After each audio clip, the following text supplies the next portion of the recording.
In your face, all over the place. We're online 24/7. 24/7. You're listening to the hottest internet station. Vous êtes bien sur Radio Off Basket. La radio qui vous parle de NBA. La radio qui vous écoute. 5, 4, 3, 2, 1. LeBron playing some defense, slapped it away, but at least you play defense for a portion of the game. Well, Dwayne Casey can talk all he wants. I think the biggest voice there, nice bounce pass from LeBron. And teams would start playing real basketball as Curry flips to the corner to DeRozan. He knocked down a free. You would see the games would get a little heated in the third quarter as Kyrie Irving slips one in. Take pride. So we can see their best shots and we can see their best defense. As Coach Casey said, you don't want to send a wrong message to fans around the world. Westbrook. If you're on Team LeBron. Harden on a step back three that came up short with Durant having a hand right in the face, and then they go. Russell Westbrook was going to win his third straight All-Star Game MVP, and then out of nowhere. Bienvenue à tous, la famille du basketball. Vous êtes les bienvenus dans ce podcast NBA avec Oncle Phil NBA. Oncle Phil NBA, c'est toute la semaine sur le parquet de la radio off. Et comme vous en avez l'habitude, Oncle Phil NBA qui vous ambiance avec des talk shows exclusivement dédiés à la NBA. Et pour ce soir, c'est une émission spéciale comme je l'avais annoncé en début de semaine, puisque je l'ai précisé que nous allions attaquer des podcasts assez spéciaux concernant l'actualité des Africains en NBA. Voilà, l'actualité exclusive des Africains en NBA, c'est le lieu de cette émission, de ce talk show, de ce podcast exclusif aux Africains en NBA qui s'appelle donc Total Africa NBA. Total Africa NBA, c'est exclusivement sur Radio Off Basket avec Oncle Phil NBA. Et c'est le moment de faire le point sur tous ces joueurs africains, tous ces joueurs africains qui ont cette belle carrière du côté de la NBA. C'est le moment de faire le point sur tous ces joueurs, et c'est aussi un honneur pour nous, on n'oublie pas de le rappeler, que nous, tous ceux qui sont, pas tout le monde, mais la majorité de ceux qui sont sur le parquet de la radio off, à commencer par Oncle Phil NBA, nous venons du continent, nous venons de la terre-mère, et c'est la raison pour laquelle on s'est dit qu'il était nécessaire de réaliser aussi une émission pour tous ces Africains qui sont en NBA. C'est le moment de faire le point sur leur actualité, sur leur news, voilà, comme on a l'habitude de le faire, sur ce que l'on fait concernant les stars de l'NBA. Donc pour ce soir, c'est exclusif pour les Africains en NBA, donc c'est comme ça qu'on va enchaîner régulièrement, tous les fins de semaine, tous les dimanches. On va essayer de faire le max pour vous offrir un programme assez complet concernant les Africains en NBA, et ça va se passer comme ça. On va essayer de faire au max pour vous sortir ce qu'il y a de mieux là-dessus. Donc déjà pour faire le point, alors lorsqu'on parle des Africains en NBA, alors pour ceux qui ne le sauraient pas, ou bien pour ceux qui le savent, on n'est plus comme dans les années 90, on n'est plus comme dans les années 90 où où c'était assez compliqué d'avoir des Africains en NBA, quoi qu'il y a quand même quelques Africains qui ont fait le bonheur de la ligue. On pense encore à Hakeem the Dream Olajuwon, Hakeem the Dream Olajuwon qui est quand même cette légende qui reste encore parmi les plus grands pivots de l'histoire de cette NBA. On peut penser encore à Dikembe Mutombo, c'est ce très très grand défenseur d'origine du Zaïre, qui a pris sa retraite depuis un moment. Il y a quelques légendes qui ont quand même écrit les pages de la NBA venant de l'Afrique, mais depuis les années 2000 et de plus en plus, il y a de plus en plus d'Africains qui ont leur place dans la Grande Ligue, et c'est le moment donc te faire le point sur leurs infos. Et ça se passe exclusivement sur Radio Hall of Fame Basket. Allez, on va enchaîner avec ce podcast. Alors, il y a beaucoup de joueurs du côté de la Grande Ligue. On va vous donner une liste comme ça. On va quand même parler des joueurs des actualités des joueurs comme le Camerounais Pascal Siakam du côté des Raptors de Toronto, ou encore le Congolais espagnol, on peut le dire, Congolais espagnol puisqu'il joue avec l'équipe d'Espagne, Serge Ibaka qui joue aussi du côté des Raptors de Toronto. On parlera aussi régulièrement du Nigérian Oji Anunoby qui est aussi l'un des coéquipiers de Pascal Siakam et de Serge Ibaka. On parlera de l'Égyptien Abdelnader qui est du côté des Celtics de Boston. On parlera aussi régulièrement de Gershoni Abouzele, le Congolais, le franco-congolais qui est du côté des Celtics. On n'hésitera pas, bien entendu, la star du continent africain, c'est bien entendu Joel Embiid. Joel Embiid qui est la star du continent africain. C'est le joueur à suivre du côté du continent. Il n'est plus à présenter, Joel Embiid, aka de Process.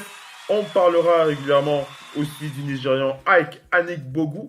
Ike Anigbogu qui est cet intérieur qui joue du côté des Pacers d'Indiana. On parlera aussi d'Edris Adebayo, cet intérieur nigérian du côté du Heat de Miami. On n'hésitera pas aussi à parfois parler de Thon Maker qui est du Soudan du Sud. Thon Maker du côté des Bucks du Milwaukee. Thon Maker qui a aussi été pas mal cette saison. On n'hésitera pas aussi à parler de Giannis Antetokounmpo. Giannis Antetokounmpo, c'est le joueur auquel il faut parler. Alors pour ceux qui ne le sauraient pas, on me posera la question, on va dire, mais Giannis Antetokounmpo, est-ce qu'il est du continent africain? Et oui, bien entendu que Giannis Antetokounmpo est du continent africain, puisque Giannis est nigérian, mais de nationalité grecque. Giannis Antetokounmpo, on n'hésitera pas à parler de lui. On parlera aussi de Mangok Mathiang, qui est aussi du Sud-Soudan, ce joueur qui évolue du côté des Hornets de Charlotte. On n'hésitera pas à parler de Emmanuel Mudiay, le Congolais, Franck Tilikina, le Franco-Rwandais. Franck Tilikina, on n'oubliera pas de parler régulièrement de lui. On parlera de Bismack Biyombo, le Congolais, qui est du côté du Magic d'Orlando. On parlera du Camerounais Luc Mbamute au Rocket de Houston. Le Nigérian Wesley Iwundu, qui est du côté du Magic. Ou encore Alpha Okamilu, du côté du Nigeria.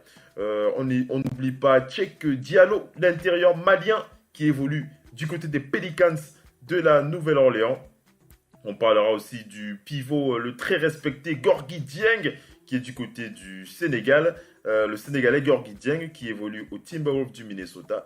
Et on n'oublie pas Luol Deng, cet ailier de métier du côté des Lakers de Los Angeles. Et on n'oubliera pas aussi de faire un coucou à Salah Mejri, qui est le premier Tunisien de l'histoire à intégrer la NBA.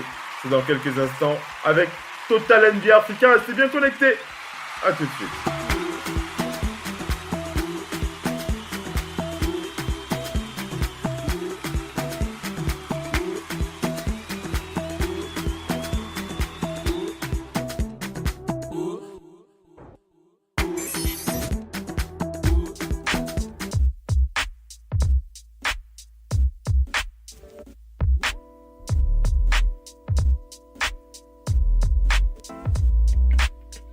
Radio, off, basket, la radio numéro 1, pour tous les fans de basket francophone à travers le monde. Participez en direct avec votre compte Skype. Pour cela, contactez le compte Skype, radio, off, en un seul mot. Réagissez sur Twitter avec le hashtag, radio, off, basket. Saisissez votre commentaire sur notre page Facebook. Contactez-nous par mail à l'adresse info@radiooff.net. Envoyez-nous un SMS au numéro de téléphone 0044 740 570 45 65. Une seule adresse internet www.radiooff.net. Vous êtes bien sur Radio Off Basket, la radio qui vous parle de NBA, la radio qui vous écoute. Basketball, c'est mieux à la radio.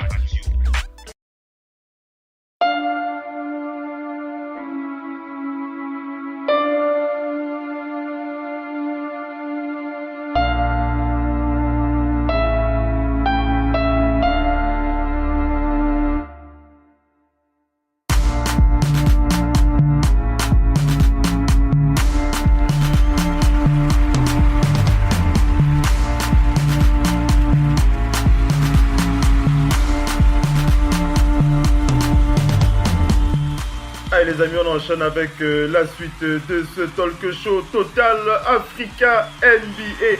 Total Africa NBA, c'est exclusivement sur Radio Hall of Fame Basket, la radio partenaire officielle NBA. C'est avec Oncle Feu NBA que ça se passe. Et on va enchaîner avec ce podcast Total Africa NBA. On va aller du côté des Lakers de Los Angeles. On va commencer avec les Lakers pour avoir quelques actualités de cet intérieur de métier, ce vétéran, Luol Deng, le Soudanais, l'Anglo-Soudanais pour être plus précis. Luol Deng, c'est du côté des Lakers de Los Angeles que ça se passe. Luol Deng, on n'oublie pas de le préciser, hein, Luol Deng, c'est quand même un vétéran qui a quand même roulé sa bosse en NBA depuis de très longues saisons.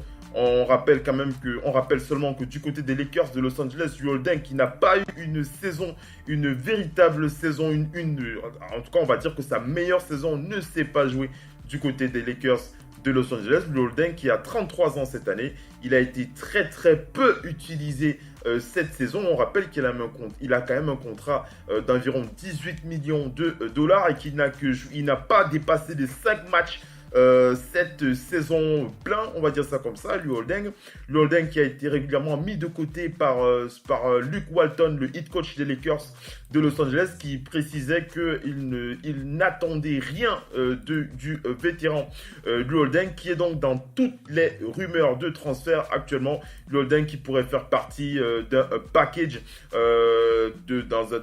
concernant un transfert qui pourrait l'envoyer dans un autre club. On n'oublie pas de préciser que Luol Deng aurait refusé un buyout. Luol Deng qui a déclaré qu'il ne veut absolument pas d'un buyout. Donc il va laisser courir son contrat du côté des Lakers de Los Angeles. Il va continuer à toucher ses sous tout simplement. Et puis dès qu'une opportunité s'ouvrira à lui pour la suite de sa carrière, il n'hésitera pas à changer de crèmerie. Donc pour l'instant, il reste du côté des Lakers de Los Angeles. Il reste au placard, on va dire ça comme ça.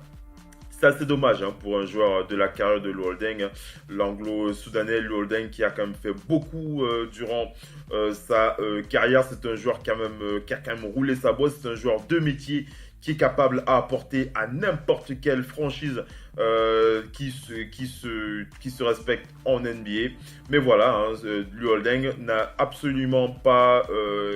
entre Luol Deng et les Lakers, ça n'a absolument pas marché. Donc le joueur va se concentrer sur ses intérêts. Et bien entendu, lorsque une ouverture se proposera pour lui, il n'hésitera pas, bien entendu, à prendre la porte. On n'oubliera pas de préciser que, concernant une petite actualité de Luol Deng, on va préciser que Luol Deng et sa fondation, la fondation de Luol Deng s'est associée à l'université d'Arizona State dans un programme de recherche contre le trafic sexuel. Donc voilà un peu l'actualité, la toute dernière actualité de sa fondation, la fondation Luol Deng, qui s'est associée à l'université d'Arizona State pour lutter dans un programme de recherche contre le trafic sexuel. Donc voilà quelques actualités de l'anglo-soudanais Luol Deng. Allez, on va enchaîner, on va aller du côté, alors où est-ce qu'on va aller avec ce podcast Total Africa NBA? On va aller du côté des Timberwolves du Minnesota pour parler du Sénégalais Gorgui Dieng. On va parler de Gorgui Dieng, le Sénégalais. Alors, le Gorgui Dieng du côté du Sénégal, il a eu une saison aussi compliquée, on va dire ça comme ça, le pivot sénégalais du côté des Timberwolves du Minnesota. On va rappeler que Gorgui Dieng, avant l'arrivée de Taj Gibson du côté des Minnesota Timberwolves, il avait quand même un temps de jeu assez conséquent puisqu'il tournait quand même à 32 minutes de temps de jeu la saison dernière. Mais on va quand même le dire, son temps de jeu a été drastiquement coupé cette saison depuis que les Timberwolves se sont renforcés, on va dire ça comme ça. Avec l'arrivée de Taj Gibson, il a tout simplement rejoint l'équipe 2, l'équipe remplaçante, l'équipe 2. Et son temps de jeu est passé de 32 minutes à 16 minutes de temps de jeu. C'est assez incroyable lorsqu'on sait quand même que Tom Thibodeau a insisté. Il avait insisté pour garder Gorgui Dieng dans son effectif. Mais il n'a pas utilisé le pivot. Il n'a pas utilisé le pivot comme il l'aurait comme il le devrait, hein, tout simplement, puisqu'on rappelle qu'Ambe Gorgui Dieng avait quand même signé un contrat de 4 ans pour 62 millions de dollars. Donc voilà, hein, le pivot sénégalais qui a été donc l'utilisation a été très très très mitigée. Plus de 50% de son temps de jeu qui a été coupé par Tom Thibodeau, le head coach des Timberwolves du Minnesota. C'est assez dommage hein, pour ce joueur de métier, un joueur très très important hein, dans cette équipe des Timberwolves du Minnesota. Il fait partie de ces joueurs qui ont porté cette franchise, hein, qui ont permis à cette franchise de ne pas sombrer et de ne pas faire partie du cas des franchises comme les Suns de Phoenix. On rappelle les Suns de Phoenix qui font partie quand même des pires équipes de la NBA. Et si les Timberwolves du Minnesota sont restés à flot sur le plan de la performance basket, c'est aussi en grande partie grâce au pivot Gorgui Dieng. Mais depuis qu'ils se sont donc renforcés, on va dire ça comme ça, avec l'arrivée de Jimmy Butler, l'arrivée de Taj Gibson, l'arrivée encore dernièrement, hein, de la dernière signature, c'était Derrick Rose qui a rejoint les Loups. Le temps de jeu de Gorgui a été très très diminué. Donc voilà, il est passé de 32 à 16 minutes de temps de jeu. Gorgui Dieng qui tourne à environ 4 points par match cette saison avec un temps de jeu très très réduit. Voilà un peu comment il a terminé la saison. On va enchaîner, on va aller du côté des Pelicans. On va aller du côté des Pelicans pour parler du Malien Cheick Diallo. Le Malien Cheick Diallo. C'est du côté des Pelicans avec Cheick Diallo, le pivot, le rookie. Hein. On rappelle que c'est un très jeune joueur, le Malien Cheick Diallo qui en ce moment est en train d'affronter les Warriors de Golden State avec les Pelicans de la Nouvelle-Orléans. Alors les Pelicans hein, qui sont en train de se faire massacrer par les Warriors de Golden State pendant ces playoffs. Hein. Les Pelicans qui n'ont gagné encore aucun match. En ce moment, ils sont en train de terminer justement leur Game 4. Les Warriors face aux Pelicans, ils sont à la fin du 4e quart-temps. Il reste 7 minutes 30 à jouer. Les Warriors qui mènent 100 à 75 sur ce match. Et on va regarder au niveau du tableau de bord pour voir si Cheick Diallo a pu rejoindre le parquet. Voilà, Cheick Diallo qui n'a pas joué ce 4e match du côté des Pelicans de la Nouvelle-Orléans. 100 pour les Warriors, 77 pour les Pelicans en ce moment. Il reste 7 minutes à jouer dans ce 4e quart-temps et le Malien Cheick Diallo ne jouera pas ce game. C'est assez dommage hein, de la part des Pelicans qui auraient pu utiliser quand même ce jeune et très talentueux joueur qui aurait pu apporter en défense. Mais voilà, on rappelle qu'il a terminé sa saison avec 4 points et 4 rebonds. Il a été très très peu utilisé pendant ces playoffs. 4 minutes de temps de jeu en moyenne dans ce second tour face aux Warriors de Golden State. Donc il a très très peu été utilisé. Cheick Diallo qui en ce moment ne joue pas, il n'est pas sur le parquet et probablement il ne jouera pas ce Game 4, ce dernier match qui signifie un sweep de la part des Warriors. Les Warriors qui vont sweeper probablement les Pelicans ce soir. On va enchaîner, on va aller du côté du Magic d'Orlando pour parler du Nigérian Wesley Iwundu. On va un peu parler du bilan de sa saison rookie. Hein, le Nigérian Wesley Iwundu, on rappelle qu'il a été drafté en 33e position. Il vient de Kansas State, l'ailier du Magic. On rappelle quand même que sur 62 matchs, il a eu un temps de jeu de 16 minutes. Alors on rappelle que c'est quand même un joueur qui a été pris pour ses capacités défensives, hein, principalement. Wesley Iwundu, il a été pris par le Magic pour ses capacités défensives. À l'université du côté de Kansas, il était assez bon là dans cet exercice. Et c'est la raison pour laquelle il avait été drafté à la 33e position par le Magic d'Orlando. Il a une saison à 3,7 points, 0,9 passes décisives et 2 rebonds par match dans la seconde unit de son équipe. Et son meilleur match cette saison avec le Magic d'Orlando, c'était face aux Cavs, c'était le 6 janvier. Il avait marqué 12 points, il était à 6 sur 7 au tir et il avait récupéré 5 rebonds. Alors, c'est un joueur qui a encore beaucoup de choses à prouver sur l'aspect offensif. Hein. Il a un tir à 3 points assez sobre, mais c'est surtout sur l'aspect défensif qu'on l'a pris du côté du Magic d'Orlando. Mais il va falloir qu'il donne beaucoup de sa personne, qui s'améliore vraiment énormément pour pouvoir garder sa place, parce qu'il y a quand même des joueurs assez talentueux pour le concurrencer, des joueurs comme Rodney Purvis ou encore Jamel Artis, qui sont là et qui peuvent rapidement lui prendre sa place s'il ne fait pas gaffe. Donc le joueur Wesley Iwundu, donc qui a eu une saison rookie assez moyenne, je l'ai précisé tout à l'heure, un joueur principalement choisi pour ses qualités défensives. On va voir ce qu'il va apporter la saison prochaine. On n'hésitera pas à suivre ses actualités. On va aller du côté des Rockets de Houston pour parler de Luc Mbah a Moute, le Camerounais Luc Mbah a Moute. C'est du côté des Rockets de Houston que ça se passe. Luc Mbah a Moute qui est candidat au titre du titre champion NBA. On rappelle, Luc Mbah a Moute qui est candidat à ce titre de champion NBA avec les Rockets de Houston. Le Camerounais qui a aussi été pris du côté des Rockets de Houston pour sa capacité à défendre sur les meilleurs joueurs de la NBA. Et Luc Mbah a Moute qui globalement s'en sort plutôt pas mal dans ces playoffs, puisque dans ce second tour des playoffs, face aux Jazz des Rockets qui sont à 2 contre 1 dans ce second tour des playoffs. On rappelle que sur je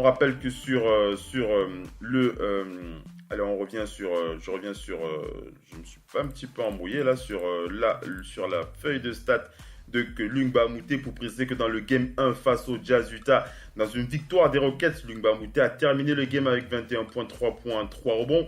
Dans le deuxième match, sur une défaite des Rockets, il était à 16 minutes temps de jeu pour 4 points et 4 rebonds. Et sur le troisième game, sur une victoire des Rockets de Houston, sur les Jazz Utah, il était à 22 minutes temps de jeu, 2 points, 4 rebonds. Mais ce match a plutôt été, il s'est plutôt mis en évidence grâce à sa défense. D'ailleurs, c'est pour ça qu'il est là.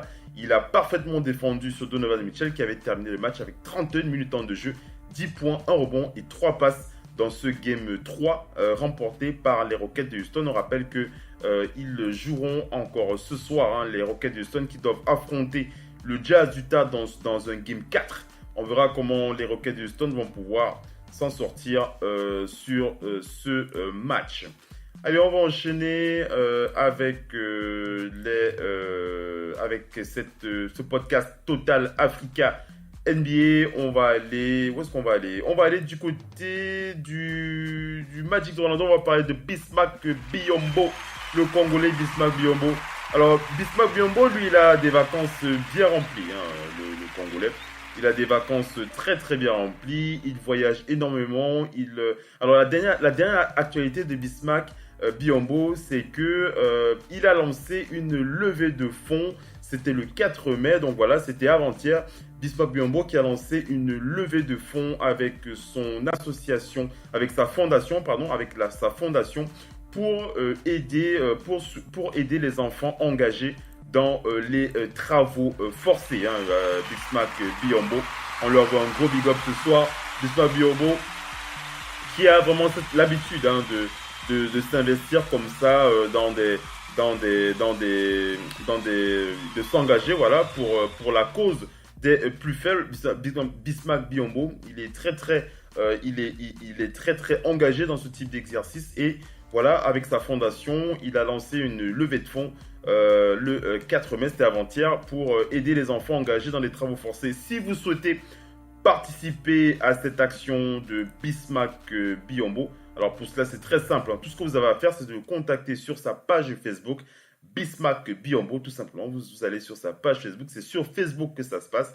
Vous tapez, vous lui envoyez un message sur sa page et bien entendu, il vous donnera lui-même toutes les indications pour pouvoir participer à cette levée de fonds. On aura l'occasion de revenir sur la carrière de ce joueur à travers une petite biographie des familles avec Oncle Phil NBA. Ça va se faire assez rapidement. On va aller du côté des Knicks de New York. On va parler du franco-rwandais Frank Ntilikina. On va parler de Frank Ntilikina. Frank Ntilikina, le franco-rwandais.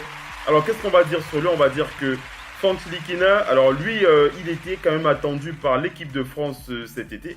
On rappelle que l'équipe de France a 2 matchs de préparation 2 matchs de qualification, pour être plus précis, 2 matchs de qualification très importants pour la Coupe du Monde pour le 29 juin et pour le 2 juillet. Le 29 juin sera face à la Bosnie et le 2 juillet sera face à la Russie. Mais les Knicks de New York qui ont décidé de ne pas libérer Frank Ntilikina. On rappelle que Frank a eu quelques soucis, le meneur a eu quelques soucis de santé pendant cette saison.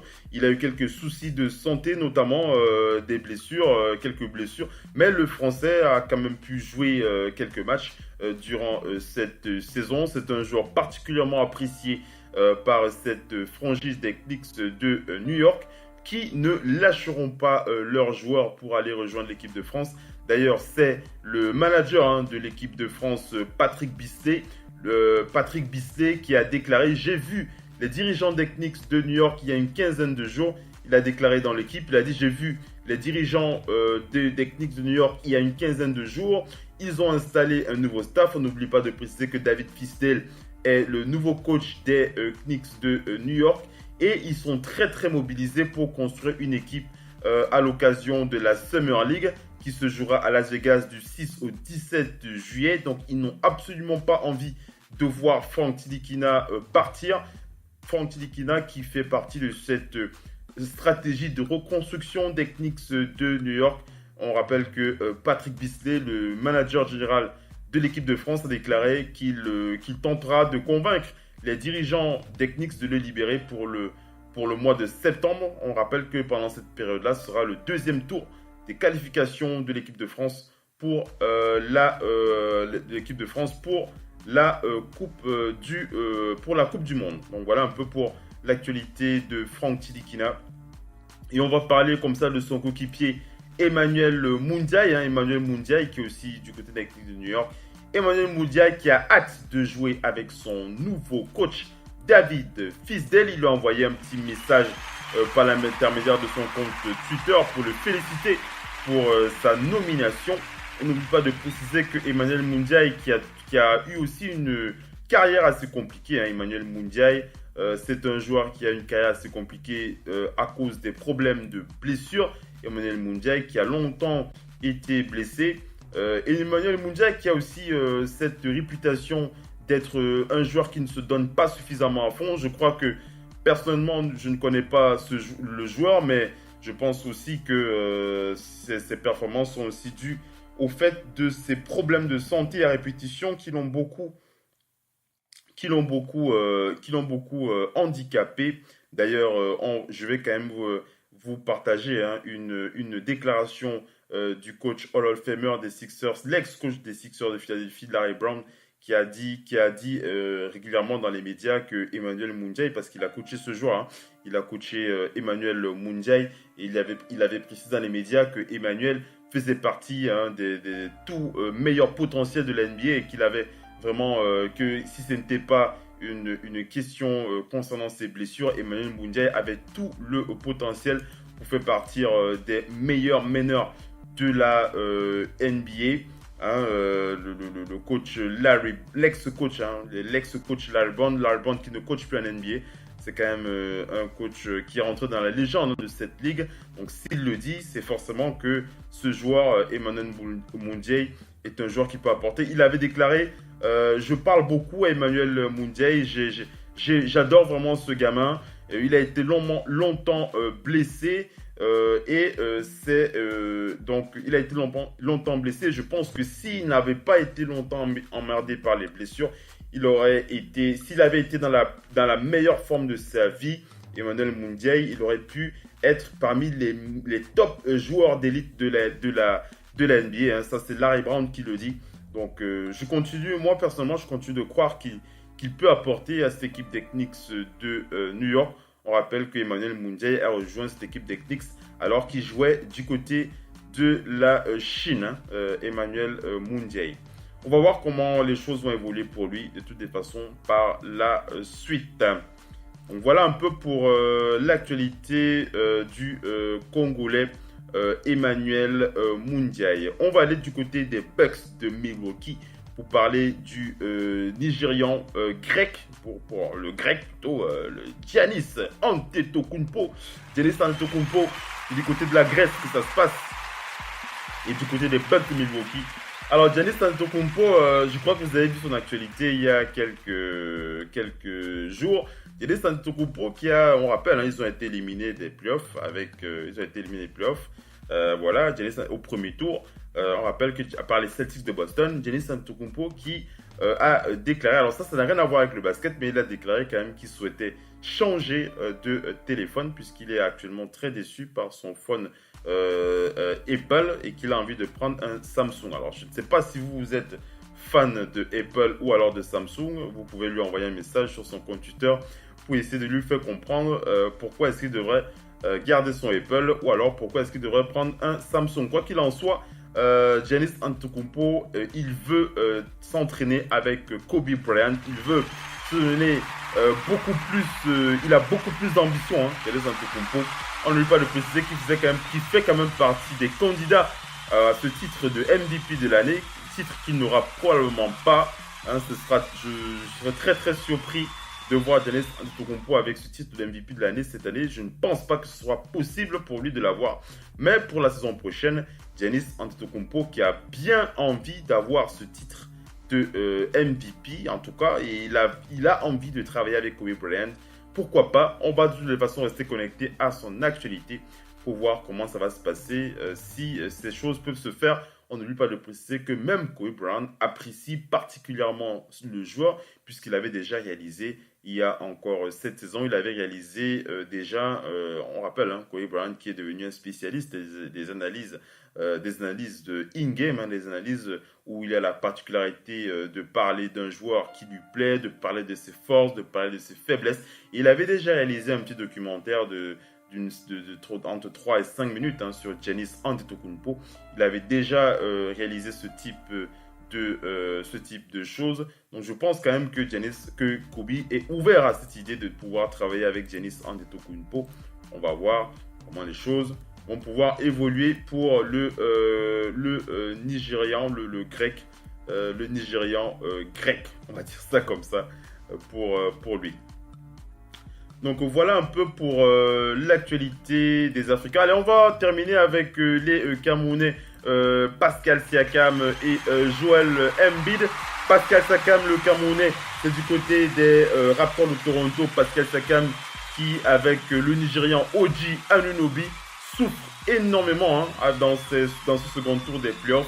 Il est littéralement massacré par LeBron James avec Oji Anunoby. C'est très très compliqué pour les deux Africains, le Nigérian et le Camerounais, qui souffrent face à LeBron James qui est dans la meilleure forme de sa vie. LeBron James qui leur fait vivre un enfer, il faut le dire.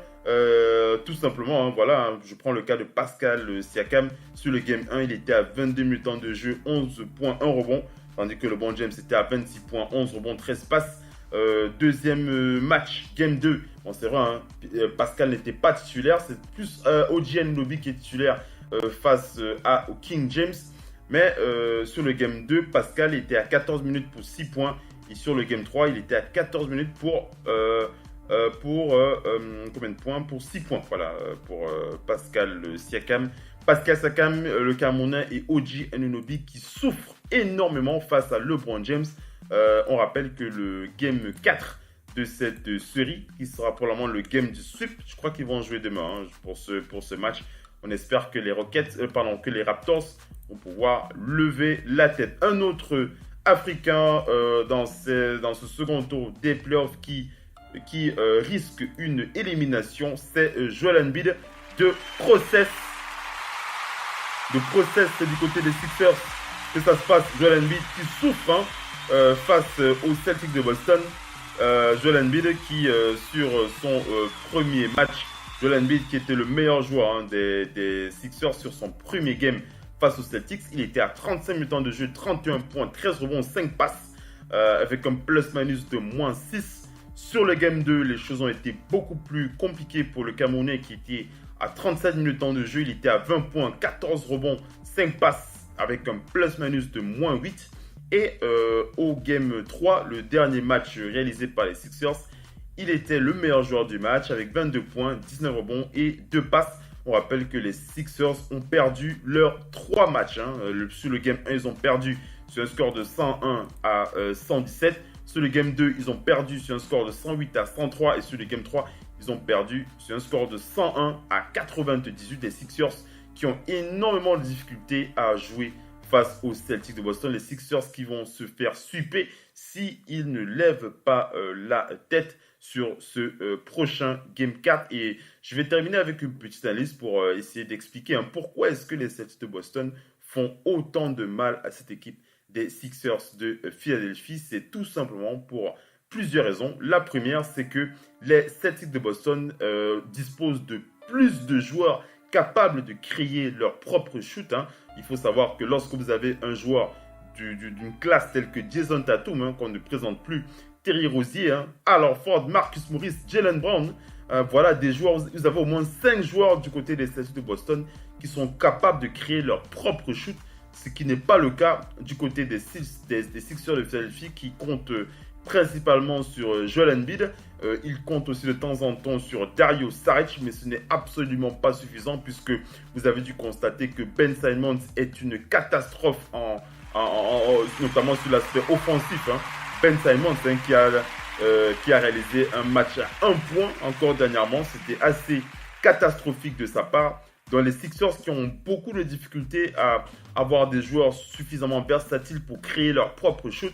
Donc voilà l'une des raisons. La deuxième raison, c'est que Boston a tout simplement un meilleur coach. Lorsque vous avez un coach comme Brad Stevens du côté des Celtics de Boston, Brad Stevens qui est quand même le coach qui est l'un des maîtres en matière d'ajustement. Brad Stevens qui tactiquement est beaucoup plus fort que le coach des Sixers. Les Sixers qui n'ont très peu de solutions face aux tactiques de Brad Stevens. On rappelle que Jason Tatum qui fait partie, j'en ai déjà parlé, les joueurs assez versatiles du côté des Celtics de Boston. Jason Tatum est aussi l'un de ces joueurs qui posent beaucoup de problèmes et de soucis aux joueurs des Sixers. On n'oublie pas de préciser que Joel Embiid est aussi suffisamment serré puisqu'il est parfaitement défendu par Al Horford et Aaron Baines sur ces 3 matchs. Aaron Baines et Al Horford qui empêchent Joel Embiid d'être suffisamment versatile sur l'aspect défensif et offensif de son jeu. Donc, autant de facteurs qui empêchent Joel Embiid de se déployer autant qu'il le voudrait. Donc voilà un peu pour ce premier podcast Total Africa NBA. Total Africa NBA, c'est sur Radio Hall of Fame Basket. Alors j'espère que vous avez apprécié ce podcast. N'hésitez pas à réagir sur les réseaux si vous avez des recommandations, si vous avez bien entendu des remarques ou alors des critiques, il n'y a pas de souci. On n'hésitera pas à vous les faire partager. On n'oubliera pas aussi de préciser que on n'hésitera pas à vous préciser que de temps en temps, on fera participer d'autres panélistes pour faire le point sur l'actualité des Africains en NBA. Ça se passe exclusivement sur Radio Hall of Fame Basket avec Oncle Phil NBA. Je vous donne rendez-vous mardi prochain avec The Big NBA Show. Ce sera The Big NBA Show à partir de 22h. Ce sera en direct live. Ne manquez pas ça. Je vous dis à la prochaine. Merci d'avoir écouté ce podcast sur la radio Hall of Fame Basket, la radio partenaire officiel NBA. Ciao les amis.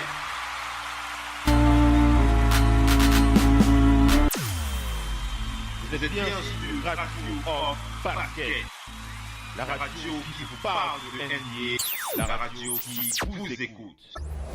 Basketball, c'est mieux à la radio. Downtown.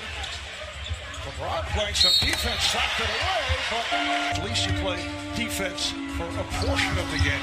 Well, Dwayne Casey can talk all he wants. I think the biggest voice there, nice bounce pass from LeBron. The teams will start playing real basketball as Curry flips to the corner to DeRozan, and he knocks down a three. You can see the games would get a little heated late third quarter as Kyrie Irving slips one in, take 5. So we can see their best shots and we can see their best defense. And as Coach Casey says, you don't want to send the wrong message to fans around the world. Westbrook. And you're on Team LeBron. Harden on a step back 3 that came up short with Durant having a hand right in the face. And then Russell Westbrook was going to win his 3rd straight All-Star Game MVP, and then out of nowhere, AD put on a show. Angeles during the season to be with his ailing father. He told me before the game that he hopes he can play well, and that will help hope. This quarter so far, only 13 in that post as well. Nice pass on the back door. Looks like he's involved in if he gets two. He would not be allowed to play. I made that up. I like that. The next year he's suspended. There's James. Yes. The goal is on Lowry. James for three. First foul. Team's effort tonight. There's a fadeaway. I know a lot of kids gonna be practicing all night long. Durant with a catch and shoot for three. Auctioned off to benefit the Flip Saunders legacy fund. Vous êtes bien sur Radio Off Basket. La radio qui vous parle de NBA, la radio qui vous écoute. Basketball, c'est mieux à la radio.